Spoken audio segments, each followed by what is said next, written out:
The Rough Drafts podcast is sponsored by Unicorn.com, the world's premier esports betting site. Bet on your favorite games like CSGO, Dota 2, and League of Legends, and earn Unicoins through successful bets, or use Unicorn's exclusive Connect program, where you can earn Unicoins just by playing some of your favorite games. Use your earnings to enter Unicorn's raffles for exciting prizes like Logitech peripherals or CSGO skins. So join Chase and Walter and prove who really is the esports gambling expert. Unicorn.com. Log on today.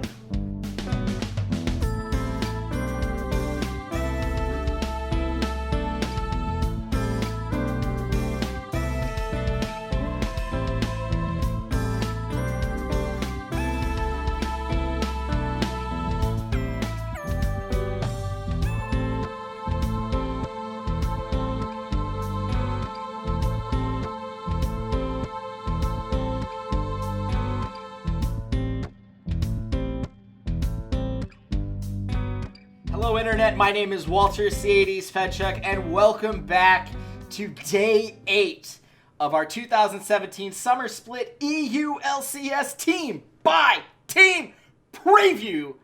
And that is about all the excitement you're going to get out of me today, because this team has all the excitement of a already used whoopee cushion in a library. It's not very exciting. That's a really bad analogy, but that's kind of how I feel about this team. This team isn't like elements level tiers of bad, but oh man, I can't think of anybody else that I'd rather share this misery with than my good friend and the most miserable sports fan of 2017, Chase RedShirtKing Wassenar. Chase, 28-3. Is that better or worse than this team? How dare you? How dare you? Better or worse than this team? First of all, you can't compare one of the worst, actually probably the worst loss in NFL history to a whole season of what we're going to see from Ninjas in Pyjamas. But look, you say nobody's excited. I can tell you one person who I know is excited. And that would be my mom. She loves the name Ninjas in Pyjamas. She calls them the Pajama Boys. She always asks me how they're doing because she forgot that they got relegated like 2 years ago. But she's all in. She's so glad that this brand is back in League of Legends. And I am glad that the Ninjas in Pyjamas as a brand are back in League of Legends. Like, compared to Origin, this team is leagues better than that. This is a competitive roster. This has players that we can like and say have talent that deserves to be on an LCS stage. Like, there are good things here. And it's an organization that understands esports and is much more likely to provide a strong infrastructure, an environment where these players can grow and improve. Certainly more so than we had from either of the teams that got relegated last split. Mm-hmm. So I'm not nearly as down on them as you are as far as the long run is concerned. As the great economist once said, John Maynard Keynes, in the long run, we'll all be dead. In the long run, we'll see if this team is dead, because the short run's going to be rough. It's going to be a rough few weeks throughout this LCS split. But, you know, let's talk about it, because this is a team that literally has players that have never played before in any real or meaningful capacity. So I think we have to break it down here. What? There's one player on this team that has never played before in any real or meaningful capacity. No, I mean, play together. Like, these players have never played as a group. I don't even think, have any of these guys been on the same roster? I don't think any of them have. I think Shook and Spraddle were on Elements together. That's true, but like barely. But like, yeah, it was for like a hot second. But let's look at this roster. Prophet, the SKT top lane sub, who I believe appeared in only like, I don't know what, 6 games? It was a literal 9 games. 9 games. 9 games in the LCS, or the LCK spring split. Subbing off for Huni a couple times before that. He was on Young Glory in the LSPL, and he was not Nahun levels of bad, but I do see quite a bit of red in that kind of run with them. So he's their top laner. We have Shook, as in, I can't believe Shook is still on a team. I'm so shook up. I thought he shook that habit off a while ago, but yeah, he's here. Apparently, long-term European brands just really love to shake things up with Shook. That's such a... And speaking of long-term players that have been around for a while, Nagne is coming out of the word work. He was also in the LSPL on Wang Yu, also known as the team Kakao was on after he left Korea.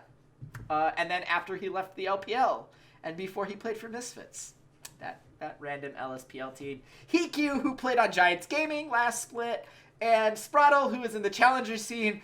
And it goes to show you how poorly I think of this team when Hikyu is the player that has had the most recent professional league level of experience. That should tell you something, Chase. I mean, what does it tell you? I mean, it tells me that you're clearly discarding Prophet's 9 games as being wholly irrelevant. Yes, he was on SKT. Yes, he was surrounded by a whole bunch of talent, but he did play in Korea. He's a high elo player, someone that was well regarded in solo queue and was well regarded enough to be on the SKT roster in the first place. So that's a guy who you have to imagine is going to be the star that they build around. He is going to be the center, in many ways, just kind of like what Someday was to Dignitas. That's the guy they're going to be funneling resources into. That's the guy that they believe is going to be able to carry them through. Now, the difference between Someday and Prophet is that Someday had multiple years of experience that backed up this evidence, whereas Prophet's done it for about 9 games. And that's a huge difference. It's a huge difference to say, this is, one player played in the Korean experience, had all these different tournaments, played on the big stage, had all the pressure of being that guy. Prophet has never had to be the guy because in any game that he played for SKT, either they already had a lead or they knew it was a best of 3 series and he could be rotated out if things went horribly wrong. That is a very different way to play, and the pressures on him are going to be very different as a result. I think Nagne is someone that I'm interested tentatively to see how he does. He obviously did not do anything in the recent split. He did nothing in the 2017 spring split. He did nothing in the 2016 spring split. And that split in the Chinese Challenger League wasn't particularly great. But this guy was a world championship level mid laner all of a year and a half ago. He was one of the better players on that KT Rolster team. He surprised a lot of people with how well he played in that tournament. Is it gonna last? Probably not. It doesn't seem like he's been that guy in the last year and a half. But if you're a Ninjas and Pyjamas fan, those are the pieces you get into. You say that these are 2 Koreans with either very successful but limited experience, or a good chunk of experience but very mixed, and some of the most recent stuff isn't particularly great. That's something. That is something to base a roster on. It's not the Fnatic Academy roster, which is the spot that they bought. They didn't base anything off of the team that proved that they were LCS ready, which is an interesting choice given the quality of players that they found around these Koreans. But it's something. I'm more interested than you, I think, in how this team goes. I think that the biggest problem that they're going to have is that none of these guys have any synergy with each other to speak of. They will have had very little time to practice, if any time to practice, because all these moves were made so quickly. This is going to suck for a good chunk of time while they figure each other out.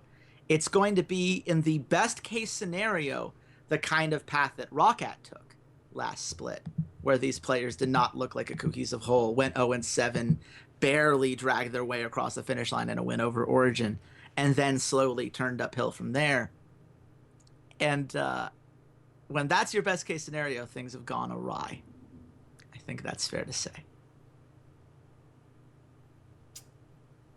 Well, that was a thought. That was a collection of thoughts put together. I didn't expect, the whole I set you up as this miserable sports fan, Chase, and you're like, no, I'm going to be cautiously optimistic about this team, where their presumably best player has 9 professional games in a professional league of experience, and I get Details. that the LSPL Details, is a pretty substantial challenger scene. It's a pretty substantial competition. It is a pure secondary league behind the LPL in a way that I don't think that the Challengers Korea, I don't think that either of the Challenger Series in North America or Europe, and probably certainly not the Challenger Series that exists in Taiwan or any of the other minor regions beyond Taiwan.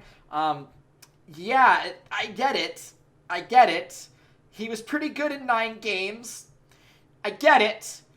But Chase, we haven't only seen 9 games of Shook, and we haven't only seen 9 games of Sprattle, and we haven't only seen 9 games of Hikyu, but Hikyu's the one I'm willing to give a pass on, and then Sprattle would be the next one if I was going to give a pass on. Shook and Sprattle. Yeah. You just talked optimistically about it, now kill all of their dreams. Tell me about Shook and Sprattle. Let me be clear. The best case scenario I painted for you guys was a team that still didn't make the playoffs and still was a miserable team to watch for at least half the split. And that's assuming that we see leaps forward in the European players that we have simply just not seen from them throughout their careers. You say you give Hikyu a pass. I don't. And maybe people are going to say that I'm too harsh, that he didn't have a lot around him. But, I mean, 2.5 KDA, lost lane on average by 6.9 CS at 10 minutes. His damage per minute numbers in the late game, 392. That's atrocious for an AD carry. He died way too often as the first member of his team to fall in a team fight. What is he doing for you? What are you accomplishing with Hikyu as your AD carry? I have no idea. The fact that you've paired him with Sprattle, a.k.a. Promiscu, back when he was at his previous name, a guy who looked atrocious during his era on Shulk that happened at the end of 2016, that looked pretty weak on anything that wasn't Lulu in the 2017 spring split on Paris Saint-Germain. I mean, the difference between his Lulu and the next closest support is just massive. Mostly because you don't really have to worry about skill shots so much with Lulu. You just hit shields and you're good to go. So I have no faith in him, and I have no faith in Shook. And Shook, I can tell you right now, is very mad that I said that. He's probably mad at a whole bunch of people who say that he's not good. This is a guy who's very confident in himself, and good on him. Somebody needs to be, I suppose. Because what we've seen on the stage is a guy that really struggles, and has specifically struggled on champions that we expect to be a big part of this upcoming meta. You mentioned on a previous episode that Elise is a champion that is being played a lot right now. His Elise stats in the 2016 summer split, 1.21 KDA on Elise during 5 games in which he played that champion. It was the second most played champion he had, and he looked quite bad. If you want to say, oh, but he played it in the spring too. Right, okay. So he played 6 games on it in the spring. That was a 2.73 KDA. So, yeah, not good. There have been very few champions, I would say, in recent years. His Nidalee is one. Nidalee isn't really played right now. His Gragas is another. Gragas is something that maybe we'll see a little bit of play. But outside of those 2 champions, he did nothing in 2016 that would make you think that he was an LCS level jungler. There's a reason Vitality benched him halfway through the split, and he wasn't around in the 2017 spring split. So what you have here is a team that has these 2 players that I can get really excited about. Even with the limited, size of games that we're looking from Profit, he's a guy that lived in the SKT gaming house and worked with Coma and all those guys. I'm not writing that off. I refuse to write that off. Look at the growth that every single player who has played in the SKT house has had as a result of having been there. And then name me one SKT player that has left that house and has had substantial success in the second part of their career. But how many of them have left and not just retired? Like Bengi left, I guess. Bengi would be the one. Marin, Bengi, Marin's still good. Marin's still a good player. Impact is the top player on the second best team in North America. Most of the players you named have done just fine for themselves. I will disagree with that harshly, but we'll move on. I think that Nagne had a lot of upside during his time as well in the LCK. He was better than people gave him credit for. On Victor and Azir. He was the Victor Azir player, and then he had to play LeBlanc. So one of those champions is played with any even remote consistently currently. And we bring up the University League of Legends championships that are going on right now. We bring up Demacia Cup. Like, I don't see no Victor. I certainly haven't seen any Azir for a very, very long time. Like, Are you saying Mid Malzahar isn't going to be a thing? Because that was his best champion in the LSPL 2016 Is Malzahar even a champion anymore? Is Malzahar even really a champion anymore? Played significantly at the support position, even at MSI. What are you talking about? Listen. Stop it. Listen. Stop it. I nothing about this team even remotely excites me. Nothing. There's nothing. This is a team that I look at and I just go, why do I ever want to watch a game they play other than maybe Profit? And even then, it's going to be like 2 games, just like at the beginning of the year with Dignitas in the spring. I'm going to watch 2 games of someday and go, oh, poor guy, he really can't carry this. That's a shame. And then I'm going to stop watching because I don't want to watch him get murdered constantly. Like, nothing here. There's nothing of any substance here. Walter, you're leaving your best argument on the table here. Nico the Pico's their head coach. Oh, yeah. I mean, a guy that they have now said, yeah, we got confidence in him. Based on what? What? This is a guy who was so bad that Fnatic decided, hey, you know this manager guy that doesn't have any coaching experience up to this point? We would much rather put him in there and tell Reckless, play whatever the hell you want, because that would be a significant step up from anything that Nico the Pico was doing. There is zero evidence that Nico the Pico knows how to develop talent. There is zero evidence that Nico the Pico knows how to best build a composition around his strongest players. How many times did I come on this podcast in the last split and complain about the fact that they were putting Caps in a terrible position and they weren't playing nearly enough around Reckless despite him being their best player until they got rid of Nico the Pico and then did exactly that throughout the playoffs and looked significantly better as a result? Why am I supposed to believe that he's going to understand how to best use Prophet and Nagne and how to shore up some of the weaknesses of Shook, Hikyu, and Spraddle, and at least in Hikyu's state, help him get to the next level if we're supposed to believe that he's this young player who has potential and was just shortchanged by being in a terrible Giants gaming system? And I don't agree with that argument, but if you're a Ninjas and Pyjamas fan, that's what you have to be selling yourself on with Hikyu, right? And I don't know how Nico the Pico does that, right? It feels like this team is destined to be a Mendoza line challenger team. Their goal is just to be good enough to not get relegated. And we've seen rosters like that before, and I think the good news for Ninjas and Pyjamas is there's a good chance that they can win that best player on the Rift argument in a Challenger Series game, because Prophet might genuinely be that good, depending on who you listen to and how much you take solo queue stuff into account, how much you take playing an SKT system into account. Nagne could be a very strong mid laner compared to EU Challenger mid laners. They might be fine in that regard. On an LCS stage, I expect Shook to get punished all the time. I expect the bot lane, especially in this meta, to get their teeth kicked in.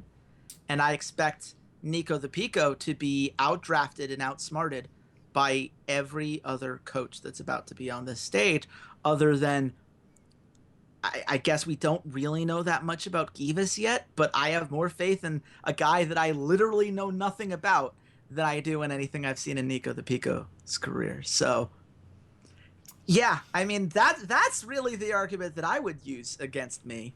I just handed you that one for free, I suppose. See, the prosecution rests. I have nothing else to say. The problem is that part of my brain has melted away. The part that Nico the Pico is still a head coach, it just completely melted away because I don't want to live in a world where a guy who has absolutely proven that he... I dislike Weldon Green greatly. Dislike him greatly. But dude, if I had been Ninjas in Pyjamas, I would have been backing up the Brinks truck for Weldon Green to bring him over and be my coach. And then you bring some secondary schmuck to be the on-stage actual strategy coach, whatever. But prosecution rests. It's time for the verdict. We're going to go to our foreman, that is Mr. Wassenar. Mr. Wassenar, in the case of the Ninjas in Pyjamas against the 2017 European LCS Summer Split, how do you find the defendant?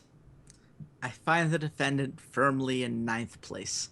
I think it's going to be a fight between them and Mysterious Monkeys to see who gets 9th.